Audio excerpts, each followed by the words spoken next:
Esta es la mañana en el continente americano. Cuando atardece en Europa y cae la noche en Asia. Así despierta el continente americano y transcurre el día y la noche en el resto del mundo. La mañana.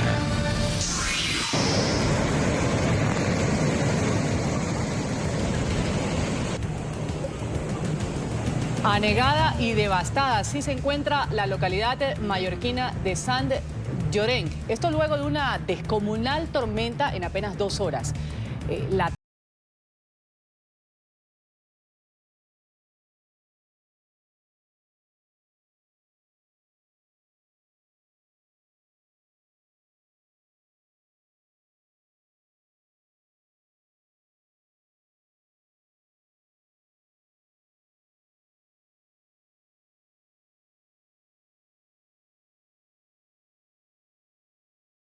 Prácticamente atrapados en sus domicilios.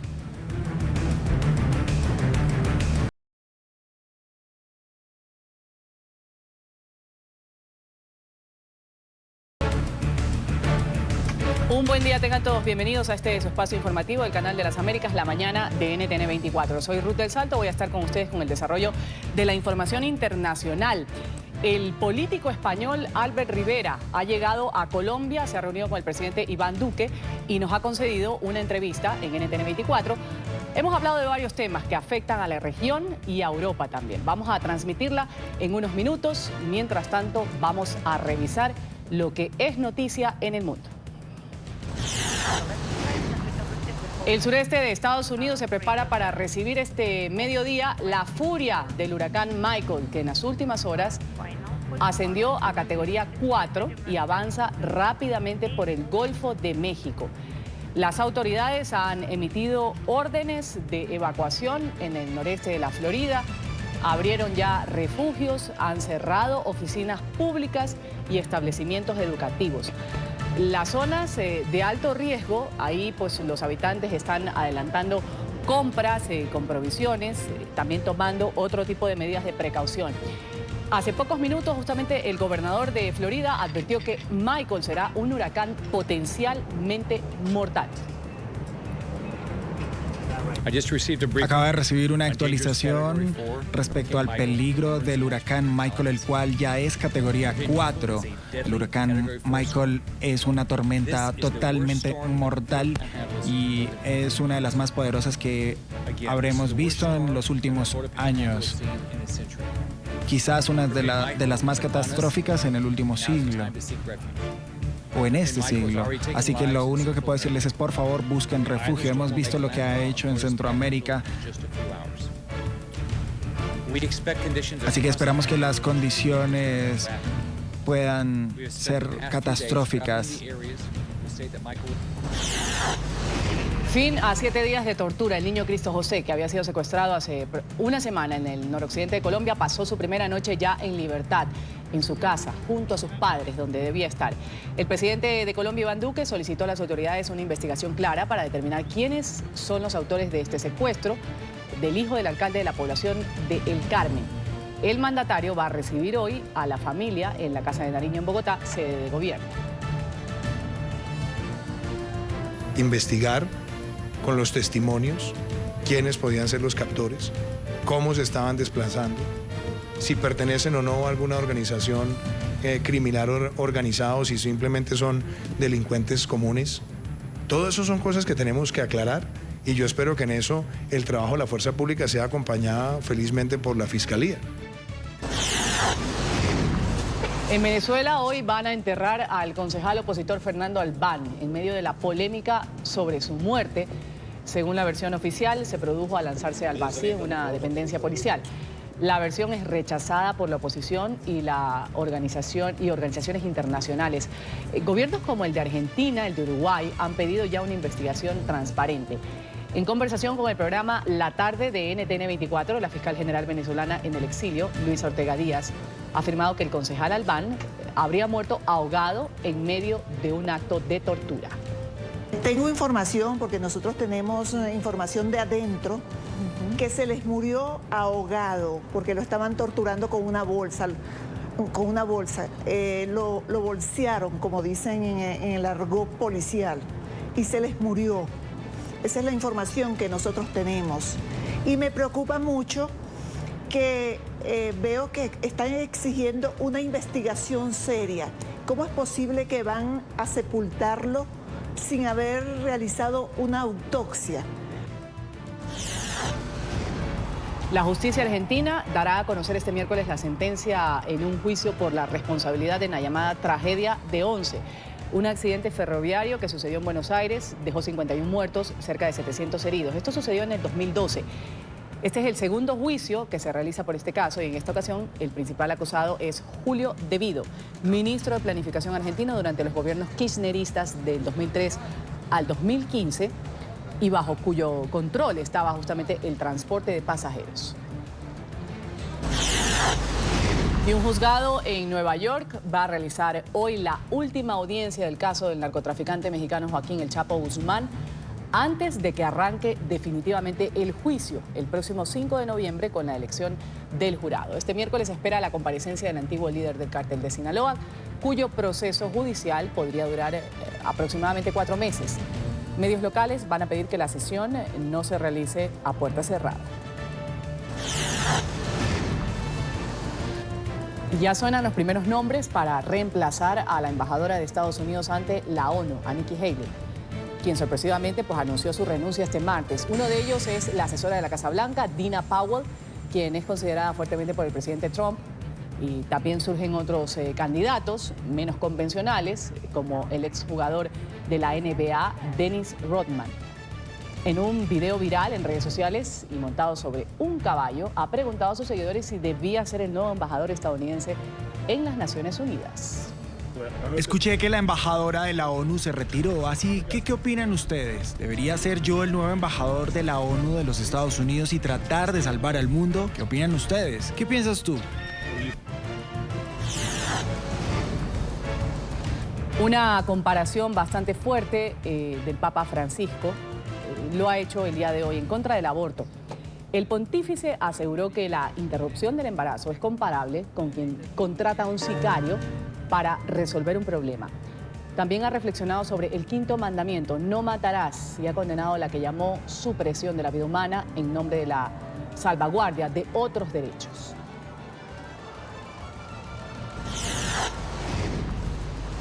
De esta manera ha quedado un avión que se salió de la pista de aterrizaje en el aeropuerto de Yakutsk, en el oriente de Rusia.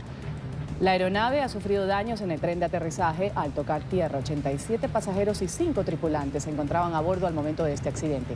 Ninguno ha sufrido heridas de gravedad. El hielo en la pista de la terminal habría provocado este incidente.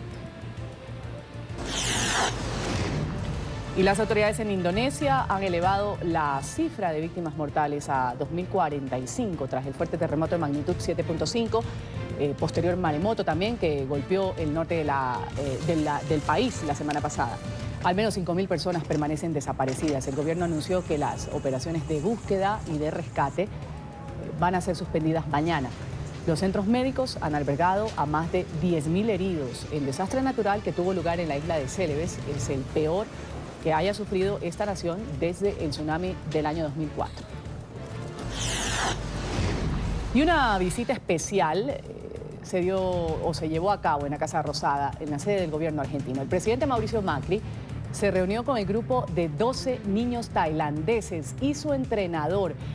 Estos que fueron rescatados luego de quedar atrapados en una cueva por casi 20 días.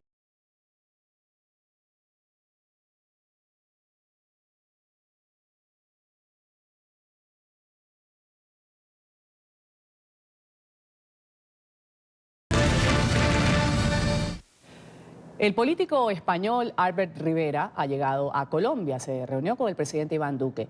Tras este encuentro, el líder del partido político Ciudadanos dijo que va a pedir al gobierno de España que se sume a los 6 países que realizaron una demanda contra el régimen de Nicolás Maduro ante la Corte Penal Internacional.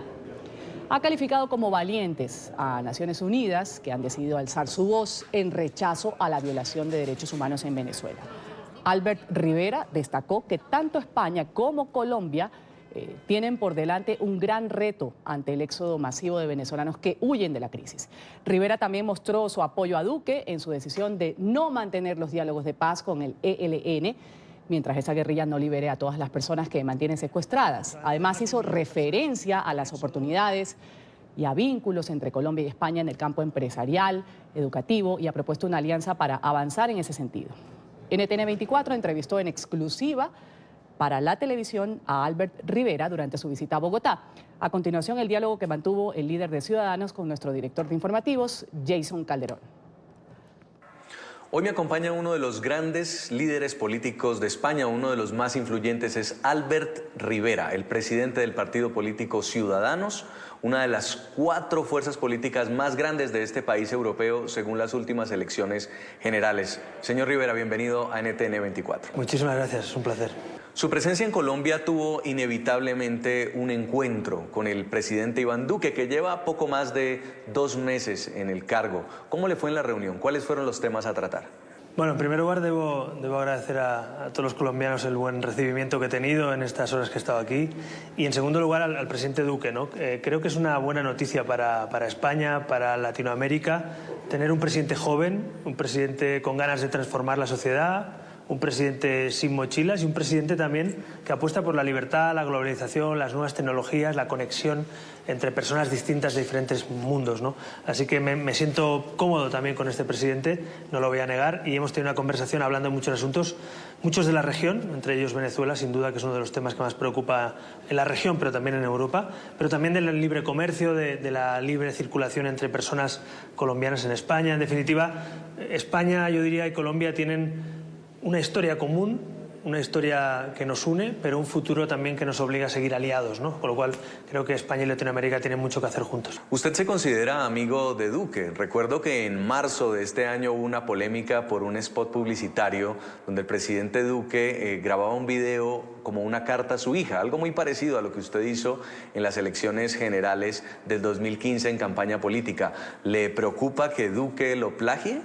No, la verdad que no fue un plagio, y además lo comentamos y nos hemos reído incluso hablando de eso, porque es verdad que habían similitudes, pero también hay similitudes en sus propuestas económicas, en los impuestos o en las propuestas tecnológicas. Yo creo que coincidimos que somos líderes de una generación que hemos nacido pues eso, hace 41 años, yo tengo 38, hay nuevos líderes también en Europa como Macron de 39, 40 años. Creo que se está creando una nueva ola de líderes políticos y partidos que defienden la libertad, que defienden la cooperación internacional, la globalización como oportunidad, no solo como un problema, y que sobre todo batallamos también contra los populismos, los nacionalismos que quieren frenar el progreso, ¿no? Así que yo creo que tenemos que aliarnos para trabajar juntos, da igual si es Colombia, España, Francia, Canadá, como es Justin Trudeau. Hay muchos líderes liberales que están liderando nuevas políticas para el siglo XXI, y yo me siento muy cómodo, desde luego, aprendiendo y compartiendo con líderes como Iván Duque. Hace poco más de un mes, el presidente del gobierno español, Pedro Sánchez, visitó Colombia y en ese encuentro que tuvo con el presidente Duque ofreció a España como sede para los diálogos de paz con el ELN, que es la guerrilla que queda activa en Colombia después de la desmovilización de las FARC. ¿Le contó el presidente Duque si va a aceptar esa propuesta? Hemos hablado de eso. Yo quiero ser más prudente que el señor Sánchez. Creo que el proceso de paz, que sin duda, visto desde fuera, con profundo respeto y admiración al pueblo colombiano, del esfuerzo, de las cesiones y también de la comprensión que han tenido mutua, creo que hay que dejárselo al pueblo colombiano. Y España puede ayudar si Colombia nos lo pide, España puede acompañar si Colombia nos lo pide, porque somos un país hermano, pero es el pueblo colombiano, su presidente, sus cámaras, quienes tienen que dar los pasos, ¿no? Creo que hay que ser muy respetuoso. Así que yo no quiero hacer injerencias, digamos, porque Colombia es un país democrático que ha tomado una decisión difícil, pero la correcta, que es avanzar hacia el futuro juntos, y por tanto yo debo decirles que España ha apoyado ese proceso de paz, lo ha hecho con recursos económicos también, pidiendo a la Unión Europea que apoyara ese proceso de paz. Ayudaremos en lo que haga falta, pero para ser justos, que nadie se equivoque, es Colombia y los colombianos son ellos quienes tienen que liderar esto, y les ayudaremos en lo que haga falta. Cuando era candidato a la presidencia, el presidente Iván Duque cuestionó fuertemente los acuerdos de paz con las FARC que firmó su antecesor, el presidente Juan Manuel Santos. Cuando vino Pedro Sánchez, el ejecutivo español dijo que le preocupaba que hubiera modificaciones al acuerdo de paz. ¿Usted está de acuerdo o cree que se pueden hacer retoques con el fin de que no haya impunidad? Bueno, yo me he reunido con el presidente Duque y él me ha confirmado lo que yo ya sabía de su parte, ¿no? Que va a implementar el acuerdo y que va a cumplir el acuerdo. Sí que es verdad que hay algún matiz que incluso yo comparto, ¿no? Que en algunos casos con delitos de sangre, personas que puedan haber asesinado a personas, que esas mismas personas acaben teniendo una representación parlamentaria y que luego acaben siendo juzgados y condenados, pues sí que tiene que haber algún tipo quizá de matiz ahí. Pero en el resto, el presidente Duque me ha afirmado y me ha confirmado que él va a implementar el acuerdo y lo está haciendo, ¿no? Es verdad que lo tiene que hacer con recursos económicos. La caja parece que está más vacía de lo que parecía en Colombia. Es verdad que tiene que afrontar también la problemática y la dificultad, ¿no? De 1 millón de personas que llegan desde Venezuela y los servicios públicos que hay que prestar. El pueblo colombiano está siendo muy generoso. Yo quiero aplaudir esa generosidad en la llegada de tantos venezolanos que huyen de la barbarie, que huyen de la violación de derechos humanos, de la tiranía de Maduro, y desde luego Colombia en eso está siendo ejemplar. Así que creo que el presidente Duque y Colombia tiene oportunidades por delante, retos por delante, pero sobre todo lo importante es la actitud, ¿no? Que tenga Colombia. Yo creo que este es un pueblo que tiene muchas oportunidades por delante y yo lo siento como un país hermano, ¿no? La crisis social y política en Venezuela ha sido uno de los temas con los que usted se ha involucrado. El Partido Socialista Obrero Español ha dicho que la salida debe ser negociada y que no se puede un país como España meter en los asuntos internos de Venezuela, que no debe haber injerencia. Pedro Sánchez incluso ha sido percibido como tibio frente a lo que está pasando bajo el gobierno de Nicolás Maduro. ¿Usted qué piensa? Bueno, en primer lugar, yo creo, como español, creo que España no puede mirar hacia otro lado por lo que pasa en Venezuela. Ciudadanos ha apoyado a mi partido desde el primer día que entramos en las Cortes, hace 3 años, una política nítida y clara de apoyo al pueblo venezolano y de condena a la tiranía de Maduro y del chavismo. Hemos sido el partido que ha propiciado la aprobación en el Parlamento del inicio de un debate sobre las sanciones al chavismo y a sus activos financieros. Y hoy, justamente con Iván Duque, hemos hablado de eso y he anunciado también que Ciudadanos va a liderar la posición de España para apoyar esa denuncia ante la Corte Penal Internacional. Creo que Colombia, Argentina, también Canadá, otros países han sido muy valientes y yo creo que España tiene que acompañarles. Igual que Francia, por cierto, el presidente Macron también ha dicho que se suma a esa denuncia, pues yo creo que España tiene que ser el 8º país, ¿no? Y creo que vendrán muchos más. Así que creo que hay que ser muy firmes frente a los tiranos y muy firme en la defensa de los derechos humanos. Dicho eso, hombre, es verdad que el señor Sánchez se ha acercado más a la posición de Zapatero, cosa que yo no comparto, que a la posición de Felipe González, que yo comparto bastante más, ¿no? Y también es verdad que hay que reconocer que el señor Sánchez es socio de Podemos. Claro, Podemos está mandando hoy en España con el señor Sánchez, con el cambio de gobierno. Y eso implica, claro, que Podemos, que siempre ha sido un aliado del chavismo y ha aplaudido al chavismo, pues lógicamente es muy difícil que el señor Sánchez tome decisiones. Yo sí que me comprometo, si algún día soy presidente de mi país y puedo liderar una coalición de partidos constitucionalistas para defender esa posición, que España va a ser firme, que España va a ser clara, que vamos a llevar a la Corte Penal Internacional a los que hayan cometido delitos de lesa humanidad y que el pueblo venezolano puede contar con los españoles porque también los españoles fueron al exilio cuando hubo una guerra civil y Venezuela nos acogió a muchos españoles, ¿no? Y yo creo que un país no puede olvidar. Y yo creo que Venezuela ha sido un país de acogida para muchos españoles y hoy España tiene que ser un país también de apoyo y acogida a muchos venezolanos. ¿Debería España tener relaciones diplomáticas con un país como Venezuela donde se dice que no hay democracia? Nosotros pedimos en el Parlamento español a Rajoy en su día que rompiera esas relaciones y que llamara a consultas a los embajadores, ¿no? En este caso al embajador en Caracas, porque creo que se estaba violando derechos humanos, se estaba insultando al pueblo español, estaban tratando a España como si fuéramos otra cosa, cuando somos una democracia de las más ejemplares del mundo, y yo creo que desde luego no tiene mucho sentido. Ahora bien, yo pienso también en los españoles que están en Venezuela, que hay muchos, y también hay que darles protección desde la diplomacia, desde el consulado, desde todas las instancias del Estado. Así que esa decisión no es fácil. Lo que sí que quiero dejar claro es que no puede haber posiciones tibias. Es decir, ahora mismo podemos afirmar ya que Venezuela es una tiranía o que es una dictadura. Ya no hay elecciones, ya no hay separación de poderes, hay un éxodo masivo, hay pobreza, hay una economía destrozada y hay incluso asesinatos. Ayer mismo pues veíamos como uno de esos líderes políticos de Primero Justicia se supone que era un supuesto suicidio, pero todos sabemos lo que pasa en el Licoide y en muchos otros lugares de Venezuela. Por tanto, los que hemos estado allí pisando Caracas y sabiendo lo que sucede, yo estuve hace 2 años, que no nos engañen. Se están violando derechos, se está asesinando a gente, hay casi 400 presos políticos y yo desde luego estoy con los demócratas y no con Maduro. El presidente Donald Trump y el secretario general de la OEA han recibido duras críticas del madurismo por decir que todas las opciones están sobre la mesa como una salida a la crisis política y humanitaria de Venezuela, entre ellas la opción militar. ¿Usted estaría de acuerdo con una opción militar para Venezuela? Bueno, yo creo que desde luego la primera opción y la segunda no puede ser esa. La opción es incorporar la democracia de nuevo a Venezuela y que los venezolanos puedan votar. Pero claro, es verdad que se han ido cerrando puertas, ¿no? Cuando ya en mayo se violan todos los derechos y las elecciones son fraudulentas, cuando no se respeta a la oposición o se la encarcela, cuando se prohíben partidos políticos, cuando no se respetan ni a los tribunales, cuando tiene que huir la fiscal del país. Es decir, creo que estamos ante una verdadera dictadura. Por tanto, yo sí que soy partidario, no de la opción militar, pero sí partidario de una alianza internacional de apoyo humanitario, de presión internacional, de sanciones al régimen chavista, de defensa ante la Corte Penal Internacional de las víctimas de los delitos de lesa humanidad. Es decir, una ofensiva internacional que no tiene que ser militar, pero sí tiene que ser diplomática, económica, humanitaria, política, y hay mucho por hacer todavía, porque solo hay 6 países que han llevado a la Corte Penal esta denuncia. Todavía hay países como el mío, España, que todavía no se han mojado en ello, así que queda mucho por hacer. No hace falta hablar de ese escenario, creo que hay muchos otros escenarios por el camino, pero desde luego creo que hay que tener claramente que será la presión internacional quien ayude también al pueblo venezolano a recuperar su democracia. Colombia es el tercer país latinoamericano que usted visita después de haber ido a Argentina y reunirse con el presidente Macri, y a Chile y reunirse con el presidente Piñera. La prensa española dice que usted está buscando recuperar su perfil presidenciable. ¿Es así? Bueno, yo lo que busco es tener buenas relaciones con jefes de Estado, con presidentes de países hermanos, ¿no? Y si algo hemos aprendido de la historia es que Latinoamérica y España, cuando se dan la mano, son más fuertes, cuando se dan la espalda son más débiles, ¿no?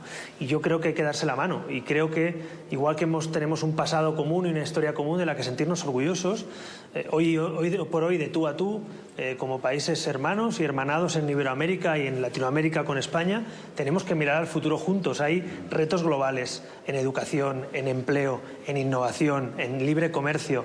He propuesto, por ejemplo, hoy aquí una idea que creo que ha sido bien acogida en el mundo educativo y que tenemos que seguir perfilando, de, por ejemplo, crear un espacio de intercambio estudiantil organizado en Iberoamérica oficialmente por todos los estados, para que los estudiantes puedan viajar de un país a otro y puedan quedarse y puedan tener un empleo. ¿Por qué no? En España hay muchísimos estudiantes, por ejemplo, colombianos y de otros países, que pueden optar por esa vía de manera, digamos, oficial, como se hace con el Erasmus, ¿no? en Europa. También en el marco de la cooperación en el libre comercio. Yo soy un partidario del libre comercio, porque el comercio es civilización, es empleo, es riqueza, y yo creo que prosperan las sociedades cuando hay libre comercio, ¿no? Por tanto, hay mucho espacio de colaboración entre España y Latinoamérica. Hablemos ahora de la política de España, de la política interna de España. Esta semana se cumplió justamente un año de los hechos ocurridos en Cataluña, un referendo declarado ilegal, unas manifestaciones en Barcelona donde vimos muchas banderas de España.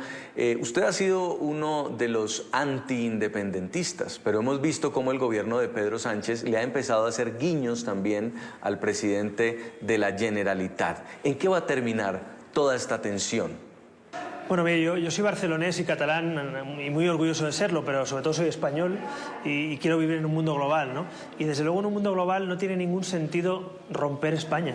España es mejor unida, una España diversa. Yo hablo catalán, hablo castellano y estoy orgulloso de ello, pero quiero vivir en España y quiero tener un pasaporte europeo y quiero poder tener buenas relaciones con Latinoamérica, ¿no? Muchos latinoamericanos vienen, por ejemplo, a Cataluña y se encuentran dificultades a veces con el tema del idioma para poder estudiar sus hijos, para poder trabajar o encontrar un empleo. Yo no creo que el español tenga que tener barreras dentro de España, por ejemplo, ¿no? Como dicen los nacionalistas. Claro, mi posición es distinta a la de los separatistas, pero en este caso a la del presidente Sánchez, que ha optado de manera, a mí me parece equívoca, llegar a la Moncloa, llegar a la presidencia de la mano de los que quieren romper España. Yo creo que no se puede gobernar España con los que quieren romper España, es muy sencillo. Y Sánchez pues se ha llegado hipotecado y cargado de hipotecas del separatismo y le tiene que hacer guiños, tiene que hacer concesiones. Yo creo que el futuro de España pasa por una alianza entre partidos constitucionalistas, partidos moderados, que defiendan la Constitución, que defiendan la unidad de España, la igualdad entre españoles, y que le digan al nacionalismo que intelectual y políticamente les vamos a plantar cara, que vamos a combatir esas ideas de xenofobia, de enfrentamiento, de división, las vamos a combatir con igualdad, con fraternidad, con unión. Y luego no olvidemos que España está peleando para que la Unión Europea sea más fuerte. ¿Qué sentido tiene romper la Unión Española si quieres más Unión Europea. Por tanto, la unión es un valor. Lo hablaba antes con Latinoamérica. Creo que la unión entre países latinoamericanos y también entre España y Latinoamérica es fundamental. Así que soy un convencido de que la unión nos hace más fuertes y que la fractura nos hace más débiles. Ya que habla de xenofobia, esta semana ha empezado a surgir mediáticamente un partido político llamado Vox en España, que tiene un discurso justamente considerado xenófobo, machista, populista, y que podría empezar a restarle votos al partido suyo, al partido Ciudadanos del lado de la derecha. ¿Usted cree que hay un espacio para la ultraderecha en España? Bueno, en España no ha habido tradición de ello y es verdad que en democracia nunca ha habido tradición ni espacio político. De hecho, ese partido político ya se presentó a las últimas elecciones y no consiguió representación, ¿no? Por tanto, creo que el espacio político, yo creo que hay muchos más liberales que gente de extrema derecha o de extrema izquierda. Creo que hay mucha más gente demócrata que cree en la Unión Europea, que cree en esos valores de solidaridad, que no que cree en lo contrario. Así que mi labor como líder político es solucionar problemas a los ciudadanos para que no tengan que tirarse en manos de los populistas, ¿no? Y por tanto yo en ese sentido confío que en España vamos a ser capaces de ofrecer un proyecto alternativo al bipartidismo, pero un proyecto liberal, un proyecto europeo, un proyecto progresista, moderno, que no tenga que ir a los extremos, ¿no? Ha surgido Podemos también en España, que es un partido populista que ahora gobierna con Sánchez y también es preocupante y que también ha apoyado regímenes como el de Venezuela, ¿no? Entonces hay que estar muy atentos. No hay ninguna democracia que se salve hoy del populismo y hay que estar muy atentos. Pero yo quiero ser optimista y pensar que vamos a tomar nota, que no caeremos en los errores de Italia, que también tiene populistas al frente, o en los Le Pen, como en Francia, sino que ganará el sentido común. En Francia, por ejemplo, vemos el caso contrario. En vez de ganar Le Pen, ganó Macron, que es una buena noticia para Europa y para la libertad. Así que yo espero poder emular y poder aprender de lo que ha hecho Macron en Francia. De hecho, Ciudadanos y En Marche estamos trabajando juntos para una candidatura conjunta en las elecciones europeas, para aliarnos frente al populismo, y creo que esa es la fortaleza, ¿no? La libertad, la unión y sobre todo mirar en un mundo global. Yo creo que la globalización es una oportunidad si haces las cosas bien y que el sarampión de la globalización es el populismo. Ha surgido una enfermedad que se llama populismo, que ya ha existido en el pasado y que hay que estar muy atentos. Así que no lo menospreciemos, pero trabajemos sobre todo con optimismo en el futuro. ¿Cuál es el grado de gobernabilidad de Pedro Sánchez, del Partido Socialista Obrero Español, cuando llegaron a la Moncloa sin haber pasado por las urnas, sin haber pasado por unas elecciones generales?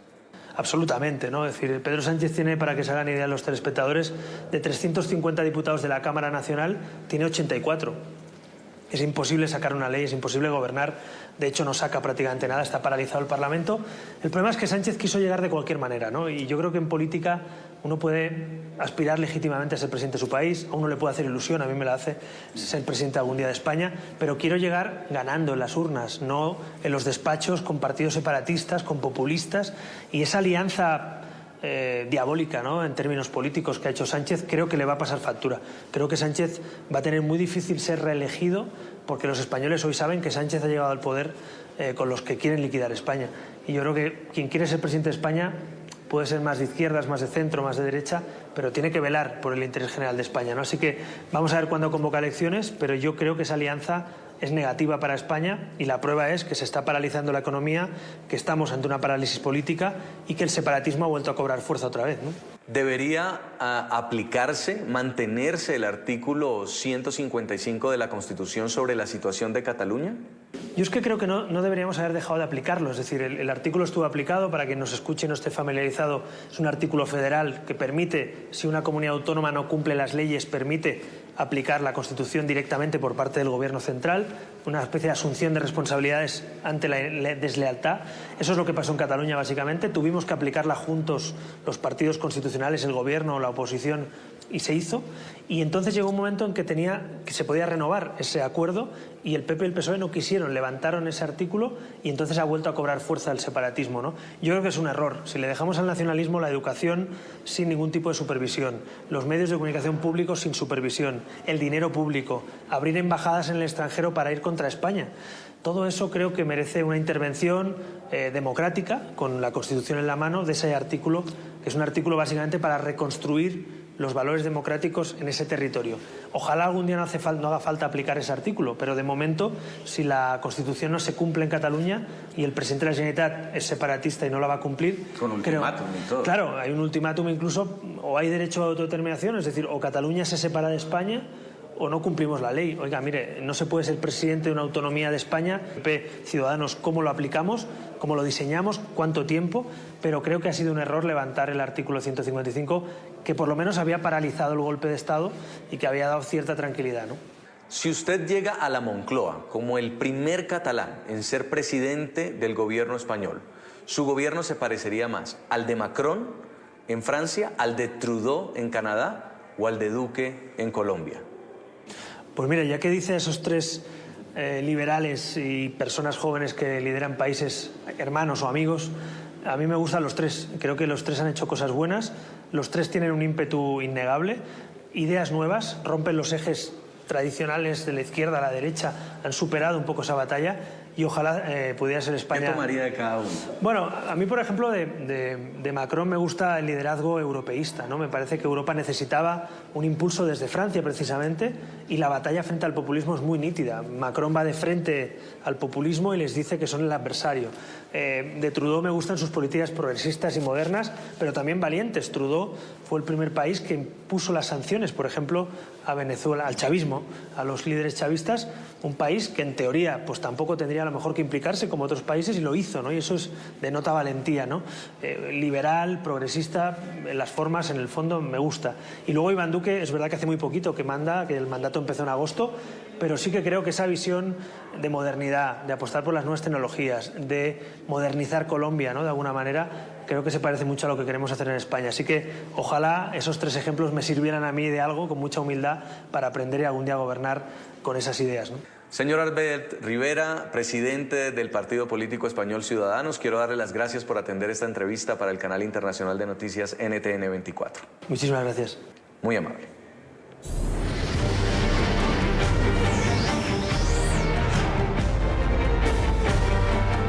Hablamos ahora del huracán Michael, a punto de impactar en la costa de la Florida. La Agencia Federal para el Manejo de Emergencias acaba de advertir que Michael será el más destructivo que haya golpeado el estado de Florida en décadas. Nos enlazamos a esta hora con el reporte de las autoridades.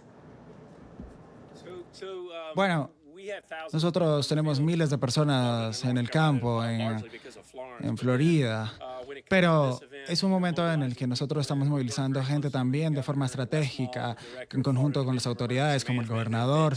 Así que hay un gran equipo que está trabajando a lo largo del estado y estamos trabajando para proveer a las personas las condiciones que sean necesarias. El tiempo de prepararnos ya está listo. Y lo más importante es que en esta etapa la gente esté segura, ya no se mueva de los lugares en los que están, sino que esperemos simplemente que el impacto de la tormenta son elementos importantes que tenemos que recordar. Tenemos sistemas que a través de los teléfonos celulares en los que la gente puede contactarse con nosotros también para poder generar las comunicaciones, para recibir el apoyo a través de la Guardia Nacional y de otras agencias que también están involucradas. Adelante. El gobernador Rick Scott mencionó que a lo largo del área de Panhandle va a ser catastrófico. ¿Cómo vamos a responder especialmente en esa área? Bueno, personalmente yo pienso que las agencias están haciendo su trabajo de forma proactiva. Yo creo que tenemos los más altos estándares para poder responder a esto. Así que nos estamos moviendo, como ya lo dije hace un momento, y venga lo que venga, nosotros tenemos que estar preparados, como dijo el gobernador. Así que estamos atentos a tomar esto de forma seria y responsable, porque hay gente que va a estar en riesgo, claramente, y nosotros lo sabemos, pero es una emergencia a la que tenemos que estar preparados. Lo que sabíamos desde ayer y lo que se programó desde la noche anterior fueron los sistemas de alerta y de emergencia para podernos mover de forma rápida y de asegurarnos de que la gente pueda estar a salvo lo mejor en cuanto sea posible. Así es. La tormenta se ha incrementado su fuerza muy rápido. ¿Puede aumentar también los vientos? Bueno, en realidad no es un fenómeno que no hayamos afrontado en el pasado en el país, quiero decir.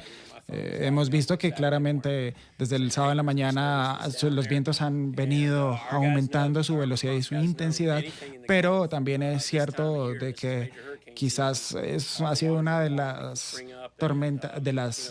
temporadas de huracanes en las que hemos tenido bastantes huracanes, pero algunos de esos no han impactado. Estas tormentas no han impactado la Tierra, pero esta tormenta en realidad es grave y esperamos que pues quizás en las próximas horas también pase así rápido y que no pueda aumentar su categoría claramente, porque sabemos que esta intensidad hace las cosas muy difíciles para la gente. El problema real es que los ciudadanos estén informados, hayan escuchado y hayan salido de las áreas como Panhandle, porque tiene que ver con esto, con compartir el mensaje, con advertir, con poner la información allí para que la gente pueda ser ayudada. Así que estar en la costa realmente puede ser muy peligroso. Yo creo que ya el tiempo se agota para las personas que estuvieron allí.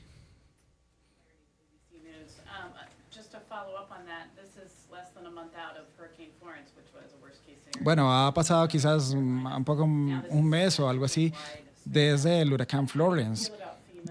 Yo quisiera saber sobre los recursos de FEMA para responder a esta situación. Bueno, primero que todo, déjenme decir lo siguiente.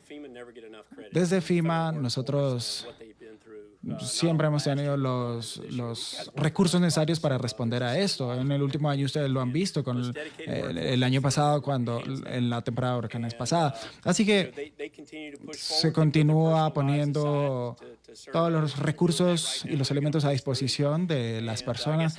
Así que quizás a veces no hay elementos, pero siempre llevamos a cabo las cosas que tenemos por delante para salvar las vidas.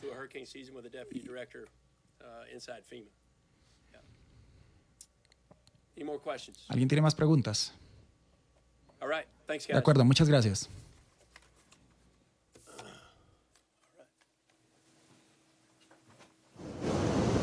Bueno, ahí estaban las declaraciones de la Agencia Federal para el Manejo de Emergencias. Advirtió que Michael será el más destructivo que haya golpeado la Florida en la última década. Está a punto de impactar a la costa de la Florida. Vamos a tener reportes más adelante. Mientras tanto, hacemos una pequeña pausa en la mañana de NTN.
Continuamos con La Mañana.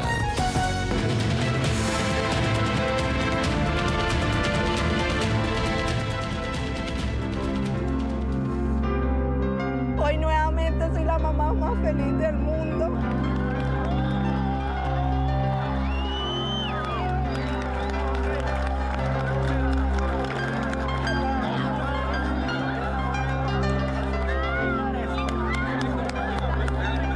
Para mí fue un momento muy emotivo lo que viví en el día de hoy. Permítame que lo exprese desde lo más personal.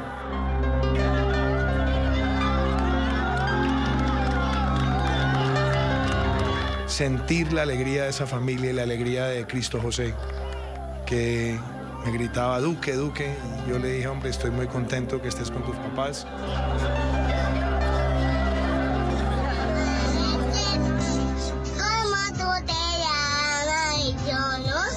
Saludos, Cristo José, este video es para ti, para saludarte y... ¿Cómo tú te llamas? Yo no sé. Vamos activos, papá. Dios te bendiga. Y Colombia amanece con el alivio y la alegría por el regreso a la libertad de Cristo José, un niño de 5 años que fue secuestrado durante casi una semana. A esta hora el niño y su familia están iniciando el viaje a Bogotá, la capital. Van a estar en la casa de Nariño. Y Diana Coronado, nuestra enviada especial al lugar de la noticia, nos relata los nuevos aires que hay en esta comunidad, de la comunidad de El Carmen, donde ayer se conoció esta noticia. Diana, un buen día.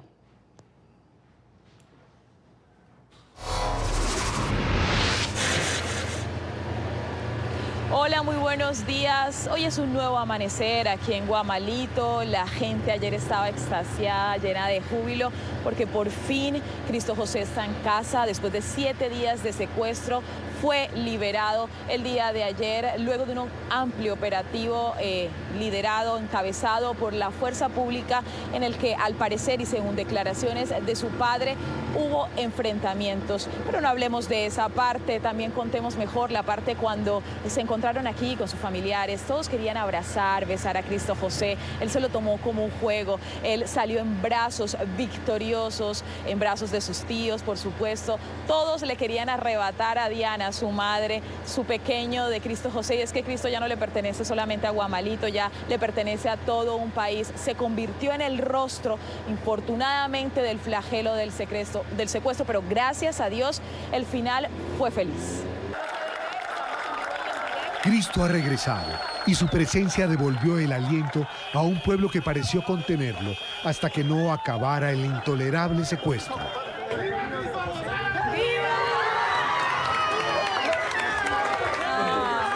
Está de regreso el pequeño ser que no logra menos que inspirar ternura y cuidados, risas y el deseo de estar cerca para estrecharlo en los brazos.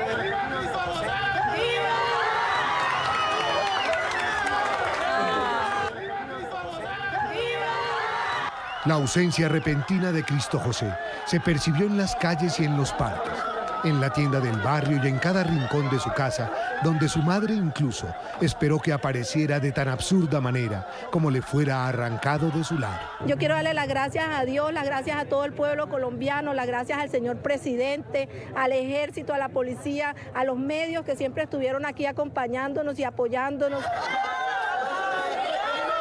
Termina esta agonía bañada de crueldad, la más execrable emboscada tendida al hogar de Diana, que solo el acompañamiento de Colombia lograba atenuar, junto con la promesa de las autoridades de lograr su más pronto regreso. Este resultado es un resultado para el pueblo colombiano, fruto de la articulación entre las fuerzas militares y nuestros hermanos de la Policía Nacional. Esta es la típica liberación por presión. Cristo está de regreso y el milagro fue obrado por una Colombia que se movilizó en torno al dolor ajeno. Gracias, Colombia. Aquí está el niño de nuevo, gracias a un pueblo que ejerció la compasión y que de manera activa expresó su desprecio al AMPA. Cobardes desalmados, muy equivocados, al creer que sus crímenes no pagan.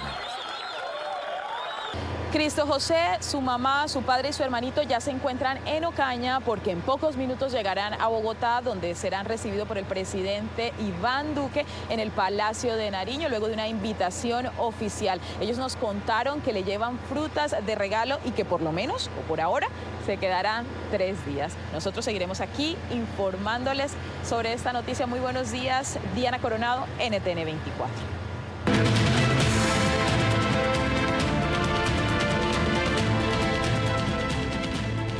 Hay un escalofriante caso en México del monstruo de Ecatepec y su pareja, los asesinos seriales que vendían parte de los cuerpos de sus víctimas. La Fiscalía Mexicana anunció el arresto de la pareja, sobre la que pesa una decena de asesinatos. Esta es la historia. Cada nuevo detalle que se conoce de la investigación es escalofriante.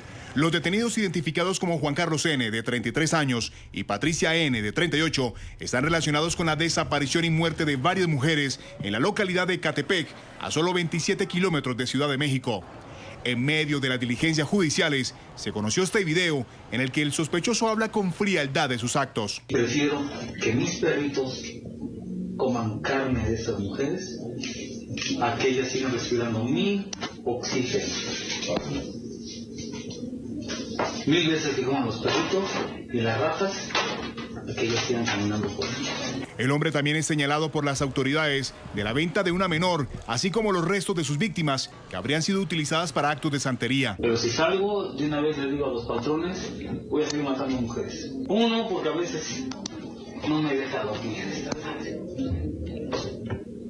Dos, por el odio que les tengo. La captura se dio el pasado 4 de octubre, cuando las autoridades buscaban a un niño desaparecido y encontraron a la pareja con una carriola. La sorpresa fue mayor para las autoridades cuando en lugar de un menor hallaron restos humanos. En el domicilio de los detenidos se encontraron restos de otras víctimas ocultas entre cubetas llenas de cemento y en bolsas de plástico en la nevera, así como en otra casa cercana.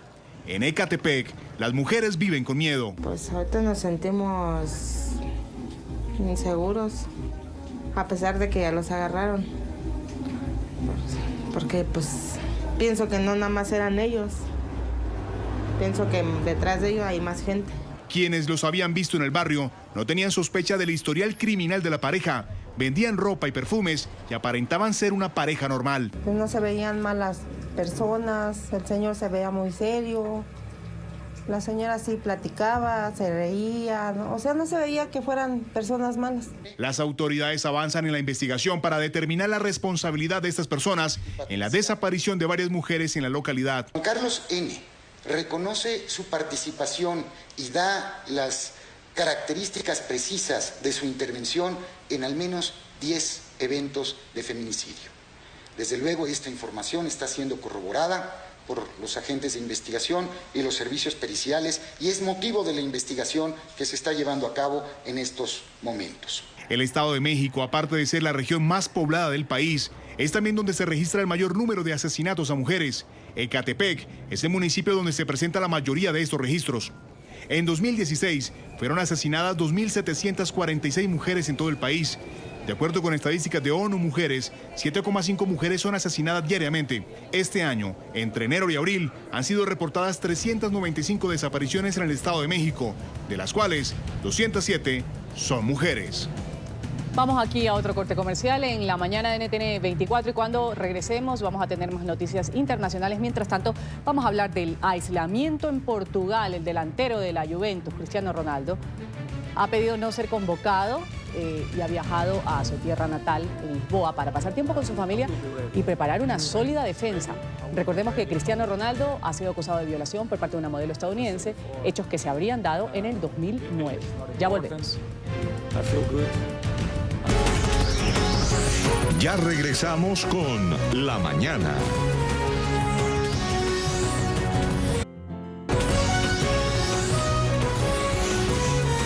Continuamos con La Mañana.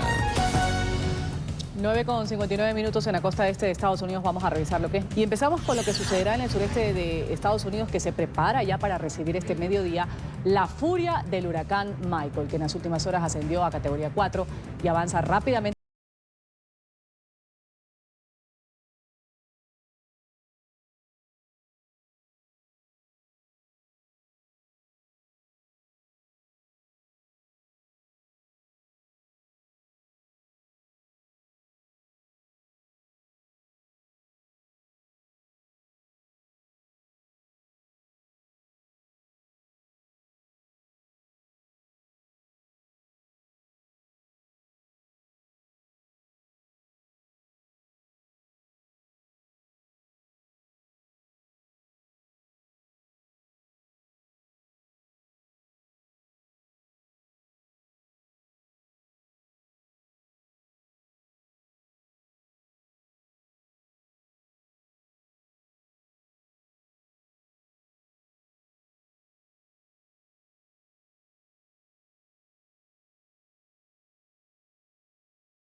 Fin a 7 días de tortura. El niño Cristo José, que había sido secuestrado hace una semana en el noroccidente de Colombia, ha pasado ya su primera noche en donde debía estar, de donde nunca debió haber sido arrebatado, en su casa, con sus padres.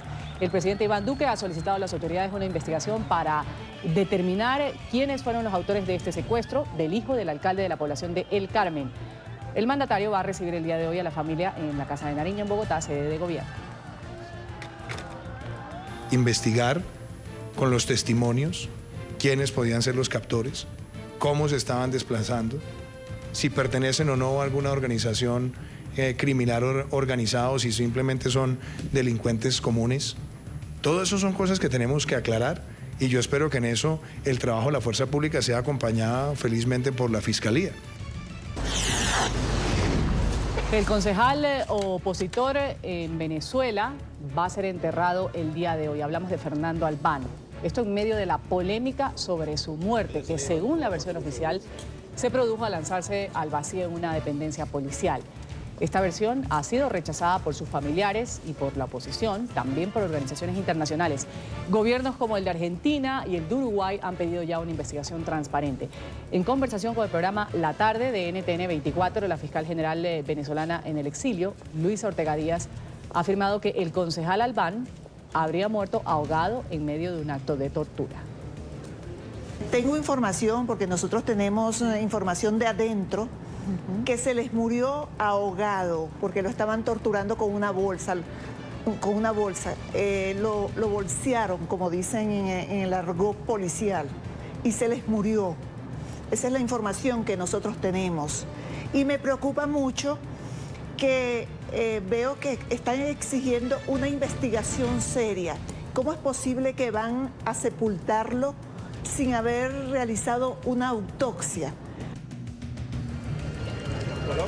Al menos 50 personas han muerto, 12 resultaron heridas en un accidente de autobús ocurrido esta madrugada en el oeste de Kenia. Entre las víctimas mortales hay 12 mujeres, 7 niños y según testigos consultados por medios locales, el vehículo se salió de la carretera y cayó por un pendiente. Los heridos fueron trasladados a los hospitales más cercanos.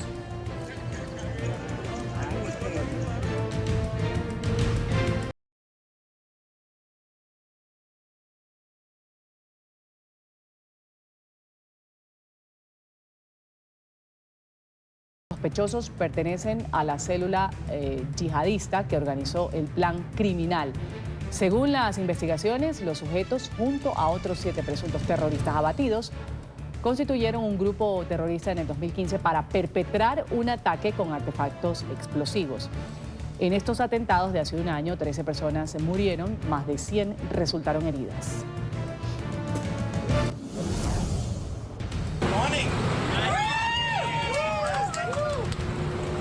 Y 6 nuevos canadienses han prestado juramento de ciudadanía por lo alto. Literalmente, la particular ceremonia tuvo lugar desde el borde de una de las estructuras más altas del mundo, a más de 300 metros sobre el centro de Toronto. El ministro de Inmigración de Canadá prestó juramento a los nuevos ciudadanos procedentes de 6 países. Durante casi 2 minutos permanecieron suspendidos en esta edificación de 116 pisos. Queen Elizabeth II. Queen of Canada. Queen of Canada.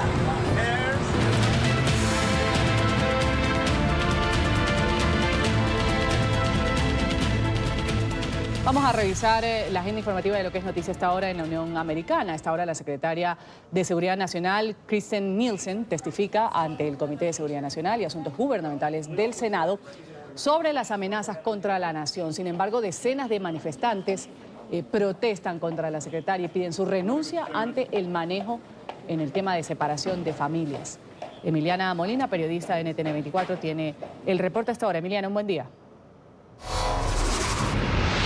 Buenos días. Estos manifestantes están preocupados, pues según varias organizaciones sin ánimo de lucro, 3 meses después de que una corte ordenara la reunificación de cientos de niños en centros de detención con sus familiares, decenas de menores de edad aún continúan separados de sus padres. La oficina del inspector general del Departamento de Seguridad Nacional encontró que la patrulla fronteriza encarceló aproximadamente al 35% de niños por periodos de más de 72 horas sin una cama donde dormir. Incluso una reciente solicitud de la Ley de Libertad de Información información revela que en abril la secretaria Nielsen firmó una política de separación de familias, a pesar de que Nielsen negara en repetidas ocasiones que no existía esta política. Para mí, como un pastor, es muy importante aceptar los niños, ¿no? Y aceptar, dar bienvenido a los inmigrantes. Y es lo que hemos visto, la separación de familia es horrible y es contra de nuestros valores. Y a ver que este secretaria Nielsen, que ella sea, pues, ha hecho mentiras a público acerca de que ella no estaba ella no quería esta póliza, pero ella sí estaba, ahí está su firma, ella sí apoyaba esta póliza y siempre estaba con la administración de hacer estas mentiras, de lastimar a nuestra gente y nuestros niños, y tenemos que luchar contra de eso como personas de fe, con nuestros valores de lo que es dar bienvenido a los niños, a los inmigrantes y amar al prójimo. El Departamento de Seguridad Nacional estadounidense declaró agosto el mes del registro más alto de inmigración para la frontera suroeste. Durante este mes, 9.641 familias han sido detenidas por los agentes en el sector del Paso, que incluye todo Nuevo México. Desde Washington, Emiliana Molina, regreso al Centro Internacional de Noticias. Gracias, Emiliana, por ese reporte desde la capital estadounidense. Vamos aquí a dar paso a los comerciales, los anunciantes en la mañana de NTN 24. Antes, imágenes en vivo de lo que sucede a esta hora en Florida. Está a punto de impactar ya este huracán Michael en la costa de la Florida. Ahí vemos.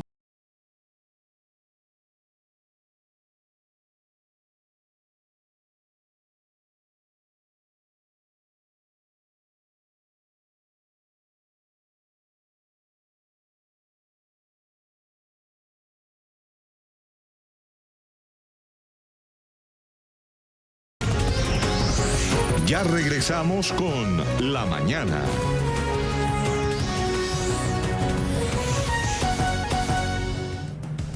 Imágenes en vivo y en directo de lo que sucede en la costa este de Estados Unidos. El huracán Michael ya alcanza la potencia de huracán 4. Lo ha hecho esta madrugada. Va a impactar en las costas de la Florida. Los fuertes vientos de este ciclón se sienten, se escuchan también en el suroeste de Estados Unidos.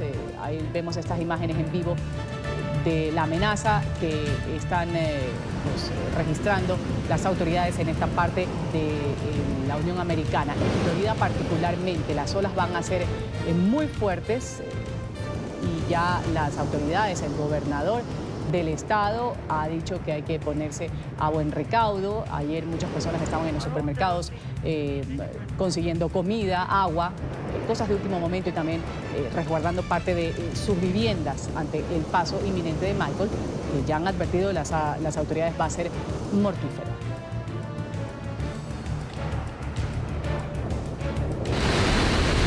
La alerta continúa en la Florida. Varias poblaciones permanecen en estado de emergencia mientras el huracán Michael se aproxima. Este es el panorama en algunas ciudades costeras. Cientos de ciudadanos han empacado enseres y desalojaron sus hogares. Quienes se quedan, compran víveres y aseguran sus hogares y negocios. Está muy cerca, así que estoy un poco nervioso. Tengo una propiedad aquí frente a la playa. El huracán se desplaza rápidamente y podría incluso fortalecerse en las próximas horas. Esta tormenta es peligrosa y si no siguen las advertencias de los funcionarios, podría matarlos. Debido a las fuertes lluvias y ráfagas que azotarán la región, los aeropuertos de la zona han sido cerrados y varios cruceros fueron desviados.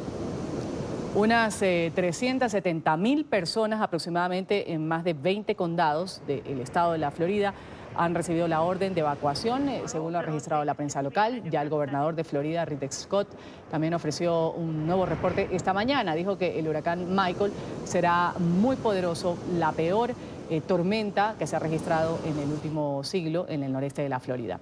Advirtió que ahora es la oportunidad para que los residentes busquen un refugio seguro.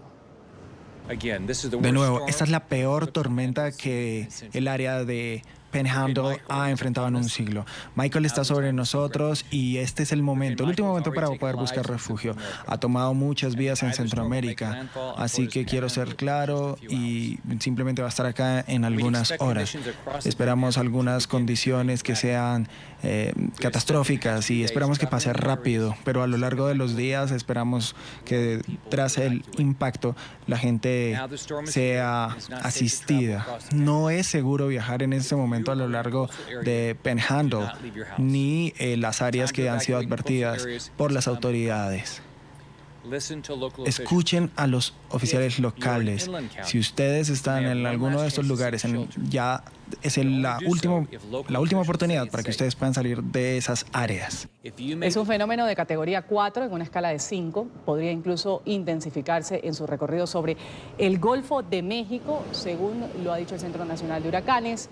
Michael se encontraba en la madrugada de hoy a unos 225 kilómetros al sur de Panamá City y se desplazaba hacia el norte con una velocidad de unos 20 kilómetros por hora.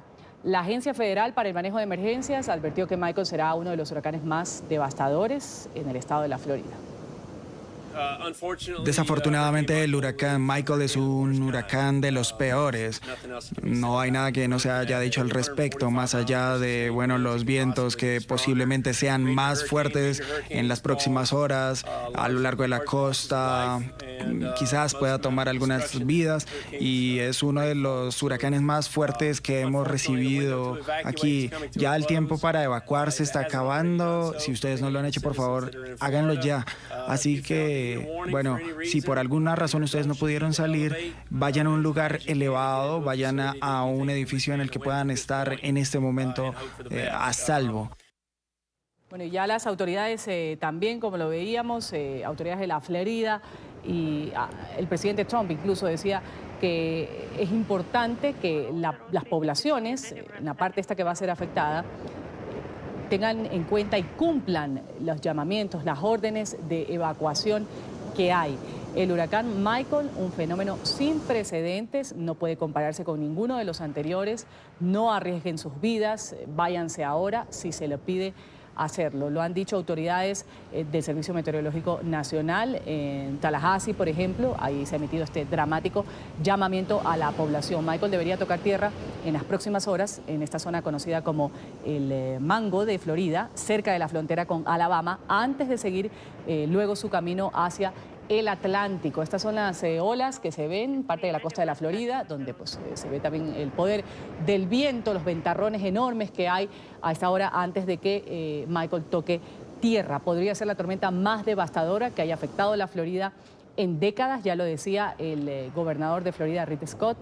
Será la más poderosa en más de 100 años en algunas regiones y lo advirtieron así los servicios de urgencia en el estado a través de Twitter, donde fluye mucha información a partir de hoy, cuando ya ha sido un huracán que ha alcanzado la categoría 4 en una escala de 5.